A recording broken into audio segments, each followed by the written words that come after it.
मंडळी नमस्कार। मंडळी, महाराष्ट्रातल्या लोकसभेच्या निवडणुका तर झाल्या। 4 जूनला प्रत्यक्ष निकाल येईल।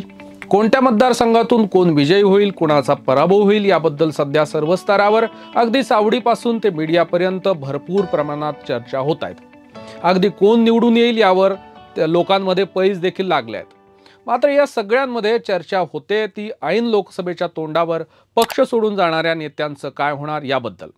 पक्षांतर करून तिकीट तर मिळवलं, लोकसभाही लढवल्या, पण जनतेचा कौल त्यांच्या विरोधात जातोय। त्यामुळे पक्षांतर करून राजकीय करिअर गंडलंय का असा पश्चाताप करण्याची वेळ काही नेत्यांवर येण्याची शक्यता आहे आणि त्यांच्याबद्दलच आपण आजच्या व्हिडिओमध्ये जाणून घेणार आहोत। नमस्कार, मी राज दळेकर आणि आपण पाहतायत कडक बात।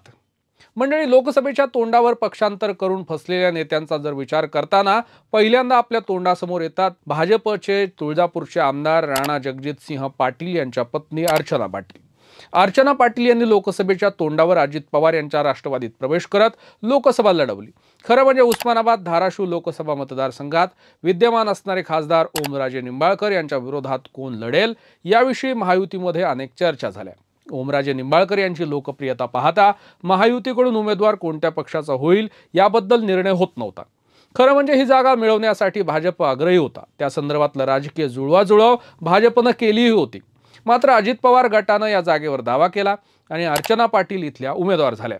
मात्र लोकसभेच्या प्रत्यक्ष मतदानानंतर ओमराजे निंबाळकर यांचं पारडं इथं जड दिसत आहे। 1.5 ते 2 लाखाच्या मताधिक्यानं ते विजयी होतील असा अंदाज आता राजकीय तज्ज्ञांकडून बांधला जातोय।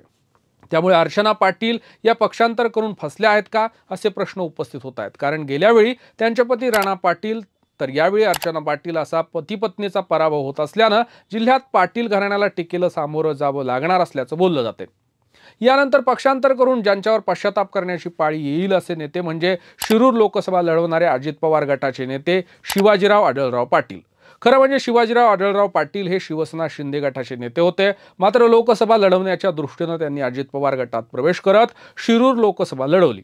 मात्र शिरूर लोकसभेचे विद्यमान असणारे खासदार अमोल कोल्हे हे देखील राष्ट्रवादी शरद पवार गटाचे उमेदवार होते। राष्ट्रवादीच्या फुटीनंतर शरद पवार यांच्याबद्दल सहानुभूतीची लाट महाराष्ट्रात निर्माण झाली होती। त्यामुळे शिरूरमध्ये ही सहानुभूतीची लाट पाहायला मिळाली आणि अमोल कोल्हे हे शिरूरमधून विजयी होतील असं भाकीत आता राजकीय तज्ज्ञांकडून व्यक्त केलं जाते। त्यामुळे दोन्ही राष्ट्रवादीत शरद पवारांची राष्ट्रवादी इथं काहीशी सरस ठरणार असल्याचं चित्र आहे। आढळराव पाटील यांनी शिवसेनेकडूनच ही निवडणूक लढवली असती तर भाजप आणि शिवसेना शिंदे गटाची ताकद ही पूर्णपणे त्यांच्या पाठीमागे असती। तसंच भाजपचा आणि राष्ट्रीय स्वयंसेवक संघाचा असणारा मूळ मतदार हा आढळराव यांच्या पारड्यात गेला असता। मात्र त्यांनी अजित पवार गटात प्रवेश केल्यामुळे राष्ट्रवादीचा उमेदवार झाल्यामुळे मतदारसंघात त्यांच्याबद्दल डमी उमेदवार असल्याच्या चर्चा रंगल्या होत्या। त्यामुळे आढळराव यांनी पक्षांतर करून चुकीचा निर्णय घेतलाय का अशा चर्चा आता मोठ्या प्रमाणात होत आहेत। यानंतर पक्षांतर करून फसलेले नेते म्हणजे माजी मुख्यमंत्री अशोक चव्हाण। अशोक चव्हाण यांनी लोकसभेच्या तोंडावर भाजपमध्ये प्रवेश केला। त्यांनी राज्यसभेची खासदारकी मिळवली, मात्र त्यासाठी आमदारकीचा राजीनामा द्यावा लागला। अशोक चव्हाण यांच्या भाजप प्रवेशामुळे नांदेडमध्ये चिखलीकर यांना मोठी ताकद मिळेल असं बोललं जात होतं। मात्र जरांगे इफेक्ट मराठवाड्यात चालल्यामुळे महायुतीच्या उमेदवारांना इथे फटका बसल्याचं बोललं जात आहे। त्यामुळे अशोक चव्हाण यांच्या भाजप प्रवेशानंतरही चिखलीकर यांचा पराभव होण्याची शक्यता व्यक्त केली जाते। तसंच अशोक चव्हाण यांचा काँग्रेसमध्ये असणारा वोट जो होता तो भाजपमध्ये गेल्यानंतर कुठेही माध्यमांमध्ये ते दिसताना दिसत नाहीत। यानंतर पक्षांतर करून फसलेले नेते म्हणजे मुंबई उत्तर पश्चिम लोकसभेमध्ये ठाकरे गटाच्या अमोल कीर्तीकर यांच्या विरोधात लढणारे शिंदे गटाचे रवींद्र वायकर। ऐन लोकसभेच्या तोंडावर रवींद्र वायकर यांनी शिंदे गटात प्रवेश मिळवत कीर्तीकर यांच्या विरोधात लोकसभा लढवली। मात्र मतदान झाल्यानंतर इथून कीर्तीकर हे विजयी होतील असं राजकीय तज्ज्ञ सांगतायत। त्यामुळे शिवसेना ठाकरे गटात रवींद्र वायकर यांना मोठं मानाचं स्थान होतं। अगदी लोकसभेपर्यंत ठाकरेंशी एकनिष्ठ म्हणून ते राहिलेही होते। अगदी शिंदे गटातल्या अनेक नेत्यांना त्यांनी शिंगावर देखील घेतलं होतं। मात्र लोकसभेच्या तोंडावर शिंदे गटात प्रवेश केल्यामुळे रवींद्र वायकर यांना पहिल्यांदाच पराभव स्वीकारावा लागणार असल्याचं बोललं जाते। यानंतर नाशिक लोकसभा लढवणारे शिवसेना शिंदे गटाचे हेमंत गोडसे हे देखील पक्षांतर करून फसले असल्याचं बोललं जाते। गेली 2 टर्मपासून शिवसेनेचे गोडसे खासदार आहेत। शिवसेना फुटीनंतर त्यांनी शिंदे गटात प्रवेश केला। मात्र लोकसभेच्या तोंडावर भाजपनं नाशिक लोकसभेवर दावा ठोकला। अगदी छगन भुजबळ यांनाही उमेदवार करण्याचं जाहीर त्यांनी केलं होतं। त्यामुळे गोडसे यांचे पंख छाटल्याचं बोललं जात आहे। उमेदवारी पदरात पाडून घेण्यात गोडसेंना यश आलं। मात्र अपक्ष उमेदवार शांतिगिरी महाराजांनी महायुतीचं मोठं मतदान खाल्ल्याच्या चर्चा आहेत।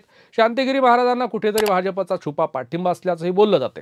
शांतिगिरी महाराज आणि हेमंत गोडसे यांच्यात महायुतीचं मतविभाजन झाल्यानं ठाकरे गटाचे राजाभाऊ वाजे इथून विजयी होताना दिसत आहेत। त्यामुळे हेमंत गोडसे शिंदे गटात जाऊन फसल्याच्या चर्चा मोठ्या प्रमाणात आता होत आहेत। यानंतर मनसे नेते वसंत मोरे हे पुण्याचे महाराष्ट्र नवनिर्माण सेनेचे मोठे नेते होते। अगदी राज ठाकरे यांच्या जवळचे मित्रही होते। मात्र मनसे लोकसभा निवडणूक लढवणार नसल्यानं मोरे यांनी मनसे सोडण्याचा निर्णय घेतला। त्यांनी पुणे लोकसभेत वंचित बहुजन आघाडीकडून तिकीट मिळवलं। मात्र त्यांचा पराभव होण्याची शक्यता असून ते पुढे वंचितमध्येच राहतात की पुन्हा पक्षांतर करावं लागतं, कारण मनसे आता महायुतीमध्ये असल्यामुळे विधानसभा निवडणुकीत पुण्यातून वसंत मोरे हे मनसेचे उमेदवार झाले असते। मात्र पक्षांतरामुळे पुढे काय असा प्रश्न त्यांना पडणार असल्याचं बोललं जातंय। यानंतर लोकसभा निवडणूक लढवून फसलेल्या नेत्यांमध्ये भाजपच्या राम सातपुते यांचं नाव आघाडीवर आहे। राम सातपुते हे सोलापूर जिल्ह्याच्या माळशिरसचे विद्यमान आमदार आहेत आणि त्यांना आमदार करण्यात मोहिते पाटील घराण्याचा मोठा हात होता। मात्र लोकसभेच्या तोंडावर मोहिते पाटलांनी शरद पवार यांच्या राष्ट्रवादीत प्रवेश करत लोकसभा लढवली। त्यामुळे माढा लोकसभेत धैर्यशील मोहिते पाटील हे विजयी होतील अशी शक्यता राजकीय तज्ज्ञांकडून व्यक्त केली जाते। तर राम सातपुते हे सोलापूर लोकसभेत पराभूत होण्याची शक्यता व्यक्त केली जाते। त्यामुळे राम सातपुते जर या लोकसभेत निवडणुकीत पराभूत झाले तर आगामी विधानसभा निवडणुकीत माळशिरस या त्यांच्या विधानसभा मतदारसंघातूनही हातातून गेल्याच्या चर्चा आहेत। कारण माळशिरस विधानसभेवर वर्चस्व आहे ते मोहिते पाटील या घराण्याचं आणि तिथले उमेदवार आता असणार आहेत राष्ट्रवादी गटाकडून उत्तम जानकर। त्यामुळे राम सातपुते यांची अवस्था खासदारकीही मिळत नाही आणि आमदारकीही हातातून जाते आहे अशी होते। त्यामुळे पक्षांतर करून आणि लोकसभा निवडणूक लढवून पुरतं फसलेले नेते म्हणून या नेत्यांचा आपण उल्लेख केला आहे। त्यासोबतच शिंदे गटात गेलेले हेमंत पाटील, भावना गवळी, आनंदराव अडसूळ आदी नेत्यांचीही आपल्याला पक्षांतर करून फसल्याची भावना आहे असा उल्लेख करता येईल। मंडळी, पक्षांतर करून फसलेल्या आणखी नेत्यांची वाढवता येऊ शकते, मात्र प्रत्यक्ष लोकसभेच्या निकालानंतर नेत्यांची त्यामध्ये भर पडू शकते। तुम्हाला काय वाटतं की पक्षांतर करून हे नेते खरंच फसलेत की त्यांची राजकीय कारकीर्द पुन्हा रुळावर येईल? याबद्दल आम्हाला कमेंट बॉक्समध्ये नक्की कळवा आणि अशाच नवनवीन व्हिडिओसाठी पाहत रहा कडक बात।